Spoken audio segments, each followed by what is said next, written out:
Abraham sir வணக்கம். தேர்தல் முடிவுகளை பார்த்துட்டு இருப்பீங்க. ஹரியானாவில் என்ன எதிர்பார்த்தமோ அதுக்கு தலைகீழாக மாறி இருக்கு. ஜம்மு காஷ்மீரில் தொங்கு சட்டமன்றம் உருவாக வாய்ப்பு இருக்குன்னு சொல்லப்பட்டது. ஆனால் அப்படி இல்லை, அங்கே காஷ்மீர் காங்கிரஸ் கூட்டணி தான் முன்னிலை வகித்துட்டு இருக்காங்க. ஆனால் ஹரியானாவில் ஏற்பட்ட இந்த மாற்றம் தான் அதுக்கான காரணம் என்னங்கிறது புரிய வரல. அது இந்த தேர்தல் முடிவு நீங்கள் எப்படி பார்க்குறீங்க சார்? ஆக்சுவலா என்னன்னா, இது மதத்தை வைத்து ஆட்சி நடத்தலாம்னு நினைக்கிறவங்களுக்கும், மதச்சார்பின்மையை சொல்லி மக்கள்கிட்ட மக்களுடைய வாக்குகளை பெறலாம்னு சொன்னவங்களுக்கும் இடையில ஏற்பட்ட ஒரு விஷயம். ரெண்டாவது இன்னொரு விஷயம் என்னன்னா, மக்கள் குரலை எல்லாம் இவங்க செவி சாய்க்காம கடந்த 10 ஆண்டுகளாக இப்ப 3வது முறையாக மைனாரிட்டியாக அமர்ந்திருக்கிற பாஜக அரசாங்கத்துக்கு கிடைத்திருக்கிற மிகப்பெரிய ஒரு பின்னடைவாக தான் பார்க்கிறோம். ஹரியானால ஒரு இழுபறி இருக்கு. முதல்ல காங்கிரஸ் முன்னாடி இருந்தாங்க. அப்புறம் அவங்க இப்ப கொஞ்சம் இழுபறியில் இருக்காங்கன்னு சொன்னா கூட மக்கள் ரொம்ப தெளிவா இருக்காங்க. ஹரியானால மிக மிக முக்கியமா பார்க்கப்பட்ட 2 விஷயம். ஒண்ணு விவசாயிகளுடைய பிரச்சனையும், இன்னொன்னு அந்த மல்யுத்த வீராங்கனைகள். இந்த 2 தான் நாட்டையே உருக்குச்சு பயங்கரமா. அங்க அந்த விஷயத்துல பாஜக அரசாங்கம் எந்த விதமான அடிப்படை விஷயத்த கூட செய்யவே இல்லை. அந்த போராடிய விவசாயிகள் மீது பயங்கரமா அவங்க தடியடியில இருந்து துப்பாக்கி சூடு வரைக்கும் நடத்தின விஷயங்கள் எல்லாமே அங்க மிக உன்னிப்பாக கவனிக்கப்பட்ட விஷயமா பார்க்கப்பட்டுச்சு. அதே அளவுக்கு கொஞ்சமும் குறையாத அளவுக்கு மல்யுத்த வீராங்கனைகள் விஷயத்துல நாடே கொந்தளிச்சுது. நீங்க இந்தியாவுக்கு பெருமை. ஒரு ஒரு ஒரு தங்கப்பதக்கம் கிடைக்குதுன்னா இந்தியாவுக்கே பெருமை. அது ஒரு 100 கிராம்ல மிஸ் ஆகுது. பேசுறது கேக்குதா? நான் பேசுறது கேக்குதா? கேக்குது சார். இப்போ இழுபறி அப்படிங்கிறதே சார், இப்போ விவசாயிகள் போராட்டம், அக்னிவீர் திட்டம், அதே போன்று மல்யுத்த வீராங்கனைகள் போராட்டம், இது எல்லாமே பாஜக எதிர்ப்பலை உருவாக்கி இருக்கு அப்படின்னு இருந்தது. உண்மை அப்படின்னா இழுபறி வரக்கூடாது இல்ல? இல்ல, அது இப்ப நம்ம தேர்தலுடைய முடிவு இன்னும் முழுமையாக வரல. இது நீங்க வாக்கு சதவீதம் 500, 200, 1000க்குள்ளதான். இல்ல, ஒரு பெரிய அளவான மாற்றம் ஏற்படுது. இப்போ நீங்க காலையில 8 மணில இருந்து பாத்தீங்கன்னா காங்கிரஸ் கிட்டத்தட்ட ஒரு 70க்கும் மேற்பட்ட இடங்களை முன்னிலை வகித்தாங்க. பாஜக வெறும் 9, 10க்குள்ளதான் இருந்தாங்க. ஆனா கொஞ்ச நேரத்துல இப்போ கரண்டா என்ன நிலவரம் அப்படின்னா 39 காங்கிரஸ், 45 பாஜக. பாஜக முன்னிலை, அதிகமான இடங்கள்ல முன்னிலை வகித்துட்டு இருக்காங்க காங்கிரஸை விட.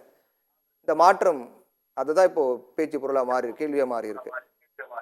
இல்ல, என்னன்னா இது உண்மையிலேயே மக்களுடைய ஆதரவு. இப்ப 10 ஆண்டு கால பாஜக அரசாங்கத்தை முழுமையாக ஏற்றுக்கொண்டிருந்தால் இந்த மாதிரி விஷயமே வந்திருக்காது. அவங்க ஸ்வீப்பா போயிருப்பாங்க.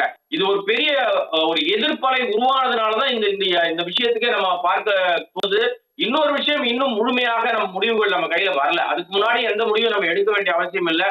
எந்த நேரத்தினாலும் மாற்றங்களை நம்ம சந்திக்க முடியும். ஏன்னா ஆக்சுவலா நம்ம எதிர்பார்த்தது என்னன்னா, ஹரியானாவில் ஸ்வீப்பா காங்கிரஸ் எழுதுவாங்க, ஜம்மு காஷ்மீர்ல தான் தொங்கு விஷயம் நடக்கும், அங்கதான் ரொம்ப இழுபறி நடக்கும்லாம் நினைச்சாங்க. ஆனா பாருங்க, நிலைமை அப்படியே டோட்டலா மாறி இருக்கு. அங்க வேற மாதிரியான சூழலும், ஹரியானால வேற மாதிரியான சூழலும் இருக்கு. அதனால தேர்தலுடைய முடிவுகள் நமக்கு என்ன உணர்த்துது? இப்ப வரக்கூடிய விஷயங்கள் என்ன உணர்த்துதுன்னா, மக்கள் ரொம்ப உன்னிப்பாக நிறைய விஷயத்தை கவனிக்கிறாங்க. அதே நேரத்துல எதை நம்ம நம்பி கரெக்டா இருக்கும்னு நினைக்கிறோமோ அங்க மாறுபட்ட விஷயங்களை தான் பார்க்க முடியுது. ஹரியானால நாம எதிர்பார்க்கிற விஷயம் நடக்குமா அப்படின்றது இன்னும் கொஞ்ச நேரத்துல வெளிப்படையா தெரிஞ்சிடும். ஆனா மக்களுடைய எதிர்ப்பலை அங்க அரசாங்கத்துக்கு இருக்குதுன்றதுதான் இவ்வளவு தூரம். ஏன்னா கடந்த முறையே அது கடந்த பாராளுமன்ற தேர்தலே, அதற்கு முன்னாடி பாராளுமன்ற தேர்தல 0 தான் வாங்கிச்சு காங்கிரஸ். ஒரு சீட் கூட ஜெயிக்க முடியல. கடந்த பாராளுமன்ற தேர்தல் 5 இடங்களை முடிஞ்சது.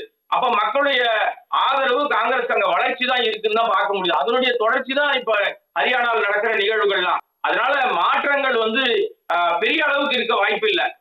வாக்குகள் அவங்க பிரிச்சிருக்காங்க. இதெல்லாம் தாக்கத்தை ஏற்படுத்திருக்கு. நீங்க வினோத் பகத்துடைய அந்த பிரச்சனையா இருக்கட்டும், விவசாயிகள் பிரச்சனையா தாக்கத்தை ஏற்படுத்தினதுனாலதான் காங்கிரஸ் அங்க ஒரு பெரிய வளர்ச்சியை வந்திருக்கு. இல்லைன்னா திரும்பவும் 3வது முறையாக அவங்க ஸ்வீப்பா வந்திருப்பாங்க. இந்த இழுபறியே வராது இல்லைங்களா? இந்த இழுபறி காரணமே அவருடைய செயல்பாடுகள்ல அதிருப்தி இருக்கு, உள்கட்சி பிரச்சனை இருக்கு அப்படின்றதான் வெளிப்படையா தெரியுது.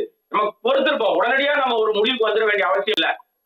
எதிர்பார்த்ததே ஜம்மு காஷ்மீர்ல தான் பெரும் சிக்கல் இருக்கும். அங்கதான் அவங்க நியமன எம்எல்ஏக்கள் போடுவாங்க, எப்படியா ஆட்சியை பிடிச்சிடலாம் பின்வாசல் வழியா. இப்ப பல மாநிலங்கள், அதுவும் யூனியன் பிரதேசங்கள்லாம் அவங்க எப்படி ஆட்சியை பிடிச்சி இப்படி ஒரு விஷயங்கள் பண்ணிட்டு இருக்காங்களா பாஜக, அதே மாதிரி இங்க பண்ணுவாங்கன்னு ஒரு ஆரம்ப கட்ட விஷயங்கள்லாம் இருந்தது. இப்ப அதுக்கான வேலையே இல்லை.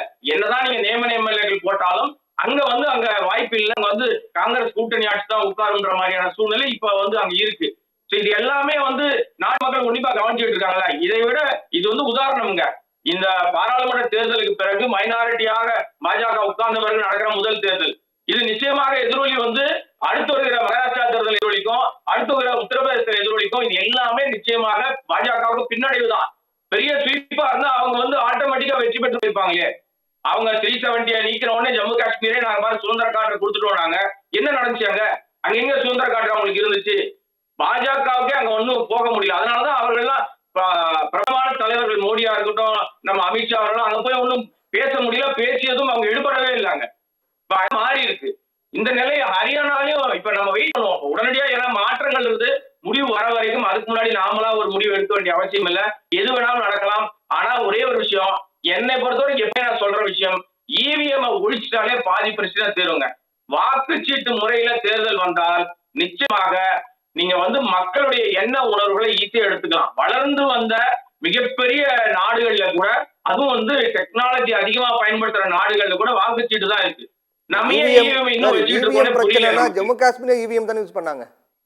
நான் எல்லாத்தையும் பொதுவா சொல்றேன். நான் இங்க மட்டும் சொல்லவே இல்லை. நான் உங்களுக்கு வந்து ஒரு பிரச்சனை ரைஸ் ஆகுது அப்படின்னா ஏன் அதை வச்சுக்கிட்டே இருக்கணும் நம்ம? சார் நம்ம விட அதிகமான மக்கள் தொகை கொண்ட நாட்டுல கூட வாக்குச்சீட்டு தான் சார் பயன்படுத்துறாங்க. நான் வந்து இவர்கள் வெற்றி பெற்றார்களா தோல்வி அடைந்தார்களான்னு பேச வரல. நான் பெரும்பாலும் நமக்கு வந்து எப்பவுமே ஒரு சொல்லக்கூடிய விஷயம், ஆரம்பத்துல இருந்து ஒரு பிரச்சனை என்ன சொல்லிட்டு இருக்காங்க அப்படின்னா, இதை வேண்டாம்னு சொல்லும் போது அதை வந்து நீங்க எடுக்கலாமே, அதையே எடுக்க மாட்டேங்கிறாங்க.